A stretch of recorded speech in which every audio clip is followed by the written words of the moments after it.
America's intervention had brought the First World War to an end and started a new phase of 20th century fame, which Europe didn't yet fully understand, although the confused life and untimely death of Rudolph Valentino had already proved that something strange was going on. It was getting harder for anyone to do something remarkable, get famous for it, and then quietly retire. Famous people became something new under the sun. Celebrities, famous not just for what they did, but for being them. They lived their whole day and half the night in the limelight. If they didn't like it, they were out of luck.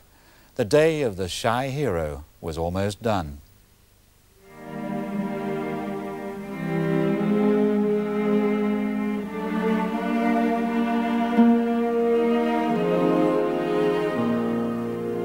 At exactly the wrong moment, the greatest shy hero of all time prepared to perform his death-defying feat. His name was Charles Lindbergh. As good-looking as any film star, at first glance, Lindbergh was a gift from heaven for the omnivorous new means of mass communication. He let them do all the communicating. They called him the Flying Fool. Lindbergh's wings were frail, but at least they didn't come from the prop department. He was real, he was patriotic, he was perfect.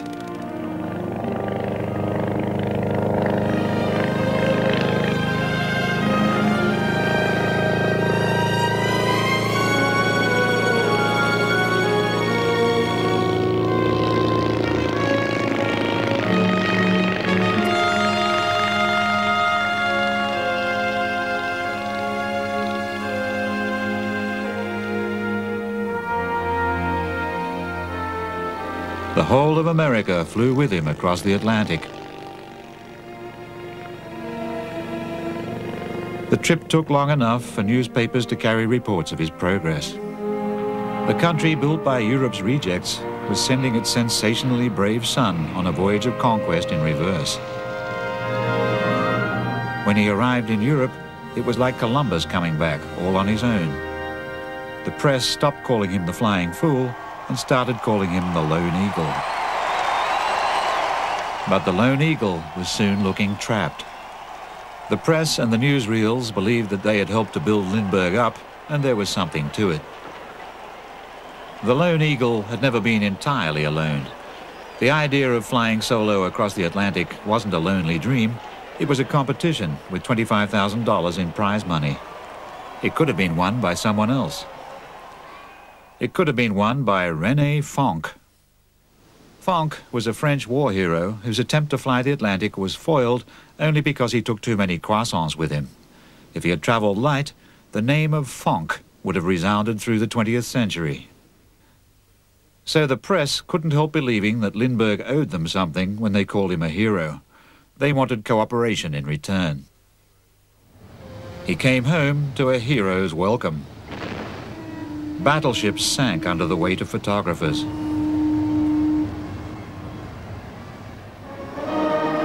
In New York, more than 4 million people turned out to see him. The ticker tape formed drifts knee-deep to cushion the fall of fainting secretaries.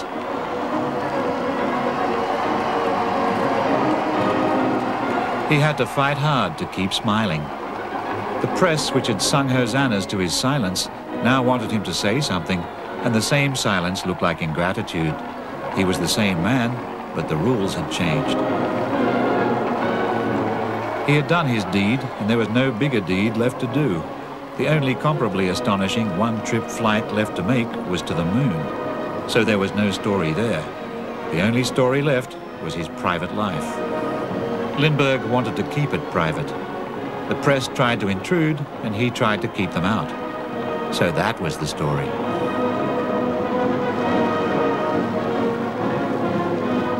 He was lucky that film didn't talk, because his silence spoke volumes.